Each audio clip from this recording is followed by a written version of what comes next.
कहने का मतलब है कि जो मेटल की रिएक्टिविटी सीरीज में सबसे लेस पोजीशन है, जो मेटल की रिएक्टिविटी सीरीज में सबसे लेस पोजीशन है, वो क्या होते हैं, फ्री स्टेट में होते हैं। ना किसी के साथ में रिएक्ट करके और वो फॉर्म क्रिएट किया, कंपाउंड क्रिएट करता है, फिर उसके बाद में क्या होता है कि जब हमें उसको प्योर फॉर्म में लाना होता है, उसको फ्री स्टेट में लाना होता है, तो ये इसको एग्जाम्पल के साथ में एक्सप्लेन करना या फिर डेफिनेशन 2 नंबर में आएगा तो आप डेफिनेशन 1 नंबर में डेफिनेशन लिख दीजिए, 1 नंबर में आप क्या उसका रिएक्शन लिख लीजिए। कैल्सिनेशन क्या होता है बेटा, heating of the carbonate ores in the limited supply of air to convert them into oxide is known as calcination. क्या बोल रहा है कि जिंक कार्बोनेट को लिया हमने और उसको हमने क्या किया, लिमिटेड एयर में सप्लाई करके उसको शुद्ध किया, तो ये बन गया ZNO और CO2। तो ये क्या बना लेगा, कार्बन डाइऑक्साइड और जिंक ऑक्साइड, तो इसको हम क्या बोलेंगे बेटा, calcination. This is called calcination. Next है कैल्सिनेशन और रोस्टिंग में क्या डिफरेंट होता है, it is done for carbonate ores, it is done by sulphide ores. Roasting जो होता है सल्फाइड ओर से मिला होता है और कैल्सिनेशन जो होता है वो कार्बोनेट ओर से मिला होता है। Carbonates ores heated in the absence of oxygen, और जो कार्बोनेट ओर्स होते हैं वो मतलब ऑक्सीजन की वहाँ पे प्रेजेंस नहीं होगा, अब्सेंस होगा, और सल्फाइड में ऑक्सीजन की प्रेजेंस होनी चाहिए, रोस्टिंग में ऑक्सीजन की प्रेजेंस होनी चाहिए। थर्ड पॉइंट है CO2 gas is release and metal oxide is obtained.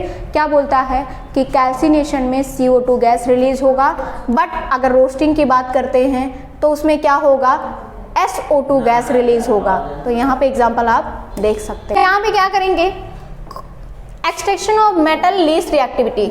जो लीस्ट रिएक्टिव मेटल्स होते हैं उनको हम कैसे प्योर फॉर्म में लेकर आएंगे, फ्री स्टेट में लेके आएंगे, इसके बारे में देखते हैं। मरकरी Hg की बात कर रहा है एंड कॉपर Cu की बात कर रहा है, which belong to the least reactive series are often found in form of their sulphide और सिनाबार HgS। किसकी, मर्क्यूरस सल्फाइड की बात कर रहा है, is the ore of mercury. Copper glance Cu2S is the ore of copper. कहने का मतलब है कि यहाँ इसको हम कैसे मैन्युफैक्चरिंग करके, कैसे रिएक्शन करके और हमें सिर्फ कॉपर मिलेगा, और इसको हम रिएक्ट करवा के कैसे हमें Hg मिलेगा, क्योंकि ये जो प्योर फॉर्म में होते हैं ये होते हैं C2S कॉपर सल्फाइड और HgS mercurous sulphide. Extraction of mercury metals, mercury metals, extraction of mercury metals मतलब Hg को हम कैसे Hg को फ्री स्टेट में लेकर आएंगे, क्योंकि जो अर्थ क्रस्ट से मिलता है वो किस फॉर्म में होता है, HgS, और हमें चाहिए क्या, Hg। तो कहीं ना कहीं सल्फाइड को क्या करना होगा, रिमूव करवाना होगा, तो उसी फॉर्म को हम बोलते हैं सिनाबार। क्या नाम होता है बेटा, cinnabar is the first heated in the year.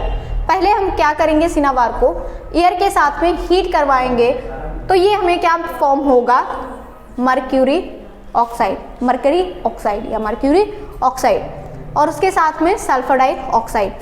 Again हमने लिया क्या, HgO को, मर्क्यूरस ऑक्साइड को, और उसको हमने रिएक्शन करवाया किसके साथ में, उसको हमने क्या करवाया बेटा, हीट करवाया। यहाँ पे देखिए, by liberation of sulphur dioxide form हुआ, mercury oxide so obtained is again heated strongly. हमने क्या किया, स्ट्रांगली हीट दिया, मतलब टेम्परेचर अच्छा ज़्यादा टेम्परेचर दिया। This reduce mercury oxide to form mercury metal, और ये क्या करेगा, ऑक्सीजन को रिमूव कर देगा, और प्योर हमें क्या फॉर्म आ जाएगा, Hg मर्करी। तो क्या होता है कि और वही होते हैं कि जो अर्थ क्रस्ट से प्योर फॉर्म में हो। तो जो मर्क्यूरी होता है, मर्क्यूरी में क्या होता है, मर्क्यूरी अपने साथ में सल्फाइड को लेकर चलता है, तो उसको ही हमें क्या करना होता है, एक्सट्रैक्ट करना होता है, निकालना होता है, और प्योर फॉर्म मर्क्यूरी का लाना पड़ता है। नेक्स्ट है कॉपर मेटल को कैसे हम एक्सट्रैक्शन करेंगे। कॉपर मेटल का जो फॉर्म होता है, कॉपर ग्लैंस बोलते हैं इसको, C2S कॉपर सल्फाइड भी बोल सकते हो, is roasted in the presence of air. अब क्या करेंगे, उसको एयर के साथ में रोस्ट करवाएंगे। आप देखिए यहाँ पे कॉपर ग्लैंस है Cu2S और उसको हमने ऑक्सीजन के साथ में रिएक्शन करवाया तो ये हमें मिल गया कॉपर ऑक्साइड। तो ये क्या मिल गया बेटा, कॉपर फर्स्ट ऑक्साइड और उसके साथ में क्या मिला, सल्फर डाइऑक्साइड। क्या मिला, सल्फर डाइऑक्साइड। अगेंस्ट हमने कॉपर ऑक्साइड को रिएक्शन करवाया किस में, कॉपर ग्लैंस के साथ में, तो मिल गया बेटा हमें कॉपर का मेटल। तो क्या मिल गया, कॉपर का मेटल प्योर फॉर्म में। और यही कॉपर हम यूज़ करते हैं किस में, मेटल्स के किसी भी इंस्ट्रूमेंट बनाने में। एलॉय होता है कि दो मेटल को हमने लेकर और कोई एक तीसरा मेटल फॉर्म करते हैं तो हम उसको बोलते हैं एलॉय। कैसे, the homogeneous mixtures of two or more metals or the metals and a metal non metal is called alloy. जैसे यहाँ पे देखिए किसकी बात करते हैं हम, स्टील की, मैग्नीज स्टील की बात करते हैं। तो वो किससे मिलके बना होता है, किससे मिलके बना, 86% तो आयरन होता है और 13% क्या होता है, मैग्नीज होता है, 1% कार्बन होता है। तो ये क्या हो गए, मैग्नीज स्टील। स्टील जो बनता है आयरन, मैग्नीज और कॉपर से मिलके बना होता है। अगर हम वही बात करते हैं निकल स्टील की बात करते हैं तो उसमें 98% आयरन होता है, जो स्टील होता है उसकी बात कर रहे हैं। और निकल का कॉपर, निकल स्टील मतलब निकल भी इसमें प्रेजेंस है तो 2% उसकी क्या होगी, निकल होगा। नॉन फेरस एलॉय की बात कर रहा है। एंड एलॉय जिसमें नॉन फेरस मतलब होता है जिसमें आयरन नहीं हो, Fe नहीं हो। डज नॉट कंटेन आयरन मतलब वहाँ पे आयरन कंटेन नहीं होगा। फॉर एग्जाम्पल ब्रास जो होता है उसमें 80% कॉपर होता है और 20% क्या होता है, जिंक मेटल होता है। तो ये भी किसका, ब्रास का एलॉय है। एंड ब्रोंज कहते हैं, ब्रोंज मेटल मिला, ब्रोंज मेटल जो मिलता है वो बेसिकली किससे बना होता है, 90% उसमें क्या होता है, कॉपर होता है और 10% क्या होता है, टिन होता है। Sn क्या होता है बेटा, टिन होता है, tin. Amalgams, an alloy in which mercury Hg is present, for example sodium amalgams। तो जहाँ पे क्या प्रेजेंट होता है, Hg, उसको हम क्या बोलते हैं, अमलगम्स। जैसे सोडियम यहाँ पे दिया हुआ sodium amalgams and zinc amalgams ZnHg and sodium Hg।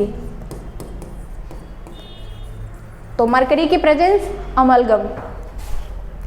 Next बेटा, प्रॉपर्टीज ऑफ एलॉय। एलॉय की प्रॉपर्टीज क्या होगी, alloy are stronger than the metal from which they are obtain, it harder than the constituent metals. जिससे वो मिलके बना होगा ना दोनों मेटल, उससे हार्ड होगा, that's it. More resistance to corrosion, और कोरोजन को क्या करता, रेसिस्ट कर सकता है, इंटरप्ट कर सकता है, उसमें ज़्यादा कोरोजन नहीं आएगा। The melting point of alloy is lower than the constituent metals. Melting point से क्या, मेल्टिंग पॉइंट जो कॉन्स्टिट्यूएंट मेटल्स होंगे जिससे मिलके बना होगा उससे उसकी मेल्टिंग पॉइंट लो होगी।